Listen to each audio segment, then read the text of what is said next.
No deja de estar en el centro de la escena, tuitea Luis Almagro. Tras el fracaso de la Organización de Estados Americanos para firmar un proyecto y pedir que se publiquen las actas electorales en Venezuela y por tanto defender la democracia. Maduro prometió un baño de sangre respecto a lo que hoy dijo Maduro. Y nos indignó oírlo, y más nos indigna ahora que lo está haciendo. Hay premeditación, alevosía, impulso brutal, ferocidad, ventaja superior. Es el momento de presentar cargos de imputación y orden de captura por parte de la Corte Penal Internacional contra los principales responsables, incluido Maduro. Es hora de la justicia. Nosotros vamos a solicitar la imputación de esos cargos por un hemisferio libre de crímenes de lesa humanidad. Mis palabras en el Consejo Permanente sobre los resultados del proceso electoral en Venezuela. Fuerte. Sí, pero yo creo que acá hay también un signo de impotencia grande, porque no pudo imponer una resolución condenatoria. Le faltó un voto. 17 países lo que hicieron, faltó uno, el 18. México no estuvo, Brasil y Colombia se abstuvieron. Sí, igualmente cuando hubo resoluciones de la OEA condenatorias, digamos, pienso en Honduras, pienso en Nicaragua, tuvieron efectos prácticos nulos. Bueno, claro, efectos prácticos nulos. Rusia en la batalla en Ucrania. Entonces, también uno pone cierto cuestionamiento, ¿no?, a los organismos multilaterales y a las organizaciones que podrían tener algún predicamento en estas cuestiones, porque la verdad no han tenido ninguna. Si está alumbrándose el siglo XXI, el siglo de la revolución tecnológica y la inteligencia artificial, probablemente se esté alumbrando un nuevo marco jurisdiccional. Todo lo que tenemos son las estructuras jurídicas post-Segunda Guerra Mundial. Lo que estamos asistiendo probablemente sea a el final de estas estructuras que tendrán que ser repensadas, pergeniadas nuevamente, modificadas en otros casos. El G7 instó a Maduro a publicar los resultados detallados de las elecciones. La ONU hizo una severa advertencia sobre lo que estaba pasando en materia de derechos humanos. El Departamento de Estado de los Estados Unidos oficialmente está validando las actas de la oposición y por tanto entiende que ha ganado la oposición el poder en Venezuela. Maduro, en el mientras tanto, frente a la presión internacional, dice estar listo para presentar el 100% de las actas, pero todavía no lo presentó y lo dijo esta misma mañana de Venezuela. O sea, una cosa inaudita, a 3 días de la elección. Pasaron 4 días. 3 días. Claro. 3 días. No, además, 3 días completos. Hay un punto... Ya las pintaron con colores, claro, con crayones, las actas. Claro. Si quieren escuchamos eso. Dale. Porque además, hoy habló la calle Pou, hoy se expresaron otros mandatarios, tenemos de todo un poco, dale.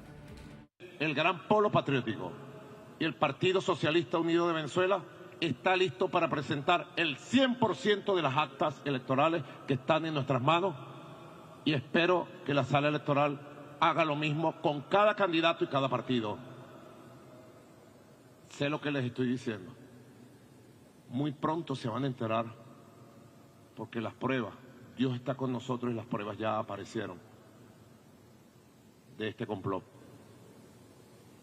Es un complot global contra Venezuela. Que funcionen las leyes, que funcione el Estado. Y yo voy a seguir protegiendo al pueblo de Venezuela para que retome todas sus actividades, su trabajo, en paz. Bueno, hay que tener cuidado con la victimización, ¿no?, que intenta hacer Maduro. A mí, lo que también me parece a esta hora... los datos, ¿no? Tampoco claro, es tan difícil. Pero me parece un poco... casi funcional, ¿no?, a la dictadura de Maduro, la discusión sobre los datos, si a prácticamente 4 días de la elección no los han mostrado, ¿qué veracidad podemos creer que tengan cuando los muestren mañana? Entonces, discutir las actas, yo preferiría que esté discutiendo hoy la comunidad internacional qué pasó con los dirigentes opositores a los que les cruzan un auto, los sacan, los meten en otro y la familia los está buscando en distintos centros de detención y no los encuentran. A mí me gustaría que la comunidad internacional esté discutiendo por los 16 muertos que se han reportado en las últimas 96 horas. Me gustaría que la comunidad internacional esté discutiendo por qué hay venezolanos que no pueden entrar al país sin correr riesgo de ser encarcelados o detenidos o de no poder salir después. Políticos ¿por qué contemplan en su territorio asilados políticos en embajadas de otros países? ¿Por qué estamos pensando diplomáticos? Porque hay persecución a periodistas. Exactamente. Diplomáticos argentinos van a dejar la embajada en Venezuela aparentemente En las próximas horas van a ir a Portugal, después se van a trasladar a Madrid y desde allí el sábado volver a Buenos Aires. Son 5 familiares, 5 familias o funcionarios con sus familias argentinas allí. Siguen las negociaciones por los refugiados, porque ese es todo un tema. Sí, los asilados. Aparentemente Brasil ahí ofrece un salvoconducto, poner la bandera de Brasil en la embajada argentina, ¿no es cierto? Eso sería. Sí. Y que se queden allí. Eso sería fruto de la negociación, aparentemente, entre tantas negociaciones, también el diálogo de Lula de ayer con Biden, para tratar de alumbrar alguna salida, porque Brasil tampoco quiere un conflicto, tampoco lo quiere Colombia.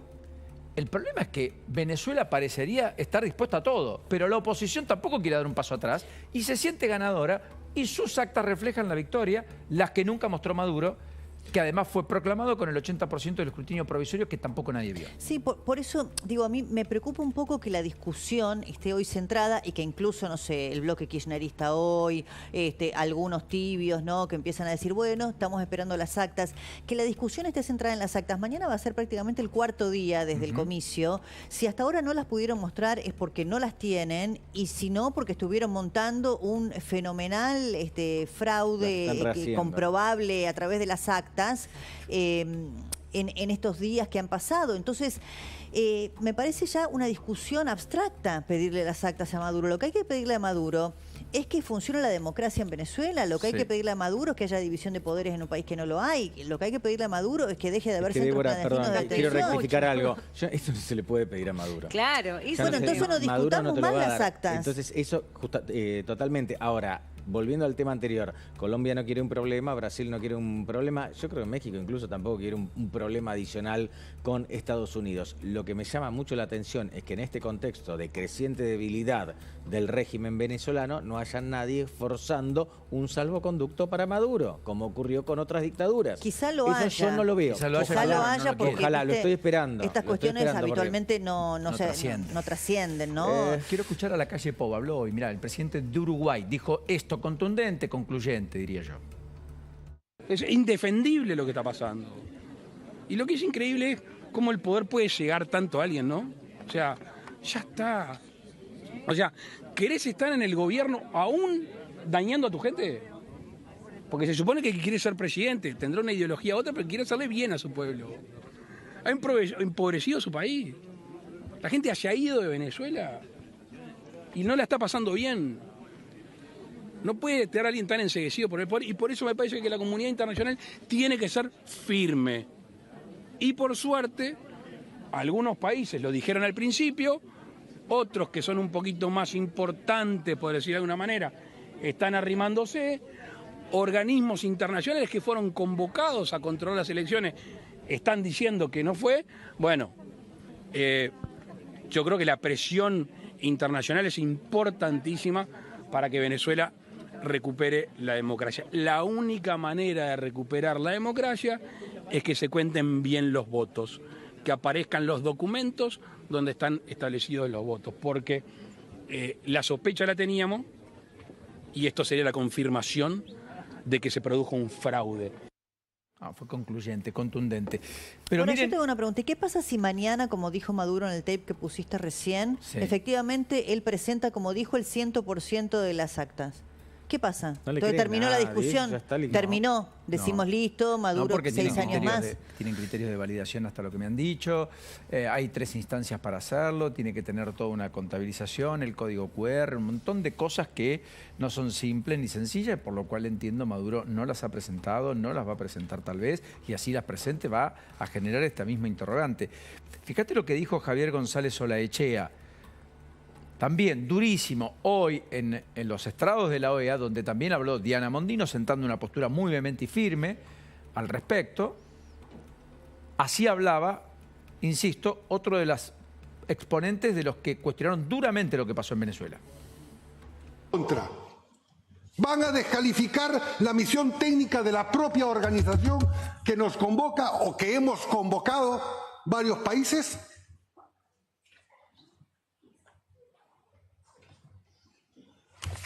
Me pregunto si esto es aceptable. El mundo entero y nuestros ciudadanos, quiero que lo sepan todos, reclaman y aspiraban una democracia libre.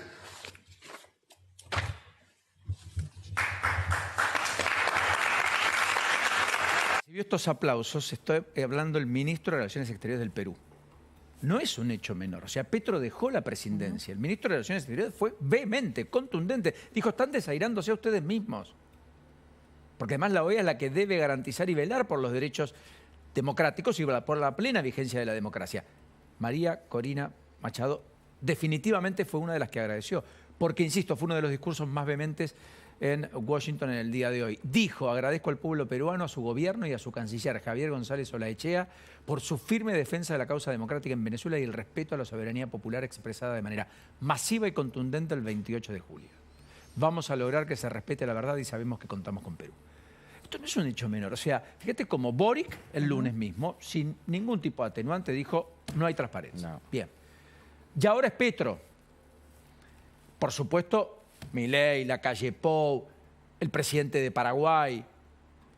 Quedó Bolivia, quedó Nicaragua, quedó Cuba, y quedó Honduras. Sí, ahora yo... Brasil no termina de expresarse, ¿no? Bueno, sí, ahí está, mira... Esto es la votación en la OEA hoy. Faltó un voto, insisto, a favor de la resolución que le exigía a Maduro mostrar las actas. Por la abstención, entre otros, insisto, de Brasil y Colombia, y la ausencia de Dominicana, pero de México, que es la más estruendosa, finalmente no se logró el número y por lo tanto no hubo documento pidiendo y condenando lo que había pasado el domingo, pidiendo explicación. Creo que hasta que en Venezuela las fuerzas militares, porque esto es claramente una dictadura militar, no hay otra manera de definir lo que está pasando con Maduro en Venezuela, es una dictadura militar, mientras allí Vladimir Padrino López, que es quien comanda el ejército, siga apoyando y siga siendo militante del régimen, cómplice de los delitos y los negocios del chavismo y de Maduro, difícil que la situación cambie. Y sobre todo porque ahí hay dos actores que no figuran en esta lista, naturalmente, no deben estarlo porque estamos hablando de lo que pasaba en la OEA, que son Rusia y China. Entonces, yo no lo miraría, ¿no?, sobre la superficie de lo que vemos. Está Guyana, está Guatemala, está Haití, está Jamaica, está Surinam, pero está efectivamente Chile, está Costa Rica, está Canadá. Manera de entender lo que ha pasado el domingo de otra forma que no sea pedir explicación y defender la democracia. ¿Qué te queda puertas adentro el día de mañana? ¿Hacer lo mismo? Entonces, porque pensás que lo podés hacer, no querés condenar para no ser rehén de una propia condena tuya. ¿Cuál sería el motivo para no pedir explicaciones a un presidente que no puede mostrar las actas para validar que ganó para quedarse 6 años más en el poder? Bueno, ceguera ideológica, complicidades, políticas también, ¿no? Pero a mí igualmente tratando de ser lo más realista posible respecto de la situación y pensando en tantos cientos de miles de venezolanos que están esperando un cambio en su país o reunificar sus familias, me parece esto, hasta que no se quiebre el frente militar que sostiene a la dictadura de Maduro y que es cómplice de sus negocios fundamentalmente, difícil pensar que deje el poder, realmente. Sí, y la gente en el medio, bueno, que va apaciguando las protestas y más, pues empieza a temer, la represión es fuerte, la represalia también. Entonces la masividad de las protestas de ayer ya no fueron las de hoy, el régimen juega al desgaste, la comunidad internacional se empieza a correr también. Fíjense que en la OEA no se llegó a juntar los votos para una condena explícita, lo que pasó el domingo. Con lo cual, eventualmente, Maduro está jugando o tratando de jugar con el poder, con el paso del tiempo a su favor. Bueno, a todo esto empieza un paro de petroleros a la medianoche, en un ratito nada más. Cuidado, porque es aquel que anticipamos la semana pasada de la Federación de Petroleros Privados y Trabajadores de Biocombustibles en la Argentina. El paro es por tiempo indeterminado. Quieren ser también ellos eximidos del pago del impuesto a las ganancias. Porque los eximidos fueron los del Pozo, no el resto. Y ellos engloban al resto, poco más de 6.000 operarios. Esto fue un lobby tremendo que se resolvió muy poquitito antes de definir la reglamentación. La reglamentación por ganancias salió el lunes de esta semana, no, el anterior. Bueno, el viernes en Casa de Gobierno fue tremendo. Todo el mundo quería poner a la piscina. Tremendo. Sobre todo las empresas querían que... 7 paros se prolonga y temor por el tema del abastecimiento de combustible en los aviones, por supuesto por las estaciones de servicio, por el transporte de carga. Veremos. Más allá de esto, efectivamente hay un paro docente en Neuquén, paro de 48 horas. No se puede prolongar la conciliación obligatoria, no aceptaron la nueva oferta. En Córdoba hay paro docente el lunes y martes de la semana que viene. Mañana hay un paro del gremio mayoritario en Entre Ríos, pese a la nueva oferta del gobierno provincial.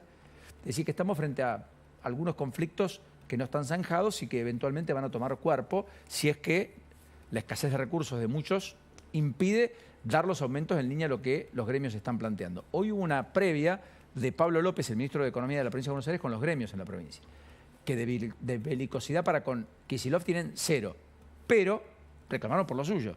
Pablo López dijo, no hay plata, repitió el axioma Milei. ¿Cómo va a terminar esa cuestión? No sé, pero podríamos ir hacia una rareza que sea que le hagan un paro a Kicillof.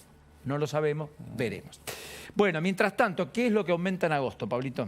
Atención con esto, porque son varias cosas y muy importantes. Recuerdan que el gobierno aplicó un aumento de tarifas, tanto en el agua, pero también en la luz y en el gas, en todo el paquete de servicios públicos. Bueno, esa saga de aumentos de tarifas se interrumpió hasta este mes, ¿sí? Julio, pero en agosto vuelven, con lo cual, atención, a partir de mañana, tanto la luz como el gas van a aumentar. ¿Cuánto? ¿Cuánto, señor? Se estima que alrededor del 4%, con lo cual, a riesgo de caer antipático, voy a decir que nos están haciendo precio, porque con todos los aumentos que hubo este año, un 4% no parece tan complicado. ¿A quién le va? Sí, pago el costo de ser antipático, por lo que dije. Muy bien. ¿A quién le va a ir este aumento? A las dos partes de la cadena. ¿Distribución? Distribución y transporte. Brevemente. Los postergados, ¿no? La Porque energía el aumento había sido para el que producía, sí, ¿verdad? también hubo transporte, hubo aumentos para transporte y distribución. ¿Qué es lo que no quiere el gobierno? Cometer el error de otros gobiernos que daban un aumento, después lo congelaban por mucho tiempo y después tenían que volver a dar otro aumento y así, pagaban un doble costo político. Esto por un lado empieza a regir desde mañana, va a impactar en tu próxima factura. Las facturas van venciendo a lo largo del mes, con lo cual seguramente no sea todo el impacto junto. Esto por un lado. Por otro lado, ¿qué hora es? Nafta, en un ratito. 23:46, llenaron el tanque. Ay, hoy. 3% Hace promedio. meses que no decía esto de dejar el tanque lleno. Fue una rareza en mí y no sabía, todos no lo quienes hice integramos este programa, salvo Débora Plager, no vamos a poder llenar el tanque porque nos quedamos hasta las 12. Claro. A partir de mañana, paulatinamente, también va a haber aumento en naftas y en gasoil, se estima que también alrededor del 4%. Mientras tanto, vale la pena decir que aumentan algunas prepagas hasta el 9%, colegios privados en la zona del AMBA entre el 6% y hasta el 11%, dependiendo del colegio y el nivel de subsidios estatal. Están los aumentos de transporte en el interior del país. Taxis, por ejemplo, aumentan 25% mañana en Rosario. Segunda tanda de un aumento del 25%, había tenido otro del 25% en mayo. Y el traslado a precios, porque claro, acá está Caputo, que en las últimas horas habló... Por eso el AMBA pisó. Claro, habló de una proyección de descenso de la inflación, para él muy auspiciosa. Al 1% en septiembre, y que va a tener un correlato en julio, si el mes que dejamos atrás, de una inflación abajo del 4%. Solo un dato del transporte. 20.000 millones de pesos más puso Caputo para que el boleto colectivo en la zona del AMBA siga costando el mínimo 270 pesos. Sí, ahí la 20.000 millones mes. Y aumentando la distorsión con el interior. Sorprendentemente, la apuesta del gobierno, hay una cosa que se llama precios de alta frecuencia, la medición de precios de alta frecuencia, que no es el número mensual, sino que se mide muy cotidianamente, por decirlo rápidamente. Bueno, la apuesta ahí es que, por ejemplo, sectores que siempre jugaron en contra de los gobiernos, como alimentos en materia de inflación, empiecen a jugar a favor y eso termine compensando de alguna manera el índice. Otra cosa, estos aumentos los viene administrando el gobierno, aumentos de servicios públicos. Sí, a partir de mayo, ¿no? Efectivamente, sí, como bien marcabas. Lourdes, a todo esto... definitivamente la semana que viene se va a conocer una sentencia condenatoria, absolutoria, a Guillermo Moreno por mentir abiertamente, arteramente al intervenir el INDEC, ¿o me equivoco? El veredicto se va a dar a conocer la semana pasada porque hoy empezaban la semana que viene, perdón, que dije la semana pasada, porque justamente hoy empezaban las dúplicas y réplicas, y cuando le tocan las réplicas al fiscal, Diego Luciani dijo, la verdad es que no advierto nada como para hacer una réplica a lo que dijeron las defensas en sus alegatos.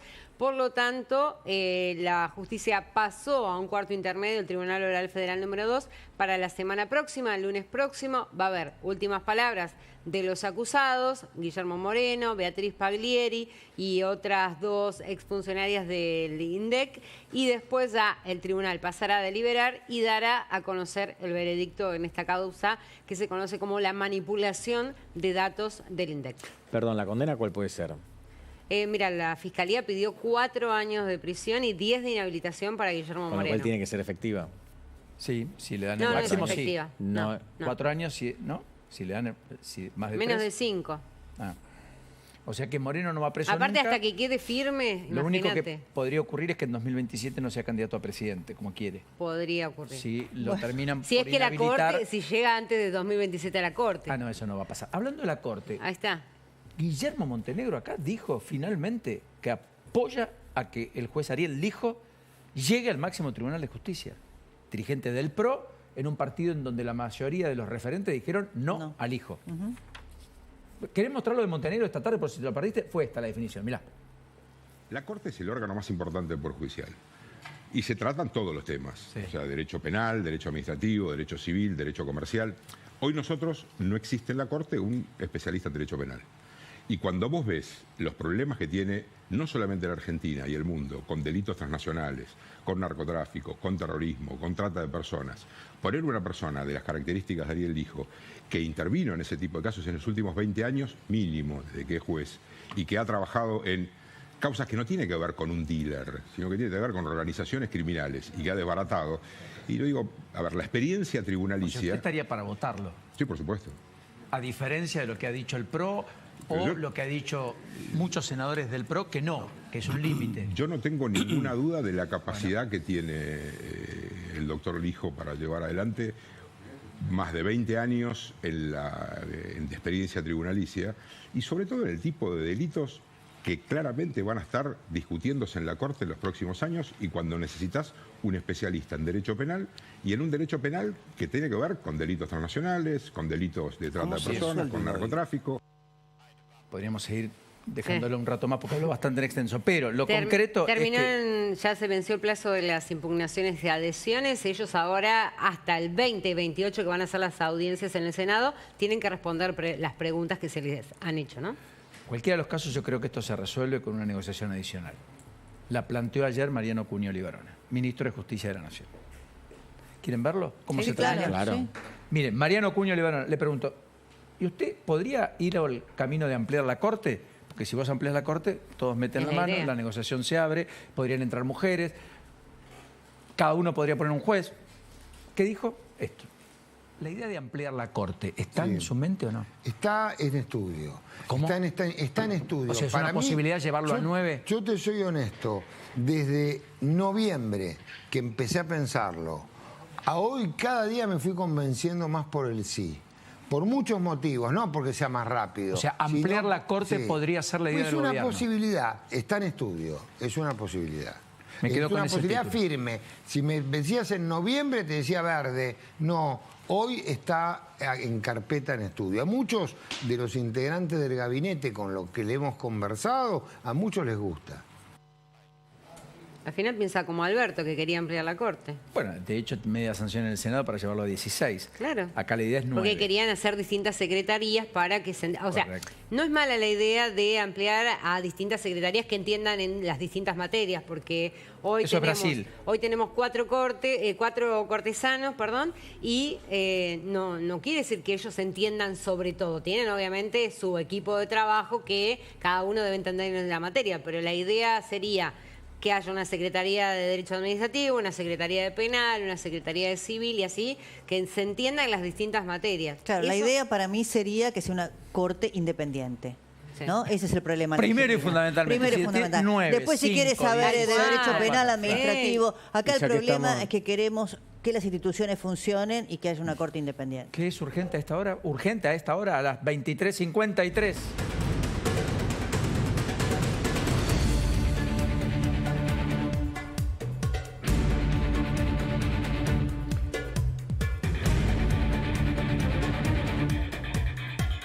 Corina Machado a esta hora agradece al embajador de Brasil ante la OEA que haya reafirmado el principio fundamental de la soberanía popular que debió ser observada mediante la verificación de los resultados en las actas y reitera que esperan la publicación por parte de los datos desglosados por mesa electoral. reiteramos nuestra disposición a participar en una negociación seria y urgente para facilitar un entendimiento entre las partes que facilite una transición ordenada, apegada a la voluntad expresada el 28 de julio por los ciudadanos venezolanos. Y ahí sí, abajo dice, agradecemos al gobierno de Brasil su disposición a asumir la representación diplomática y consular de la República de Argentina en Venezuela y la protección de su sede y residencia, así como la integridad física de nuestros compañeros aislados en dicha residencia. Es increíble, ¿no? Bueno, mañana va a ser un día clave porque los diplomáticos argentinos van a poder salir, pero todos estamos mirando el destino de esos 6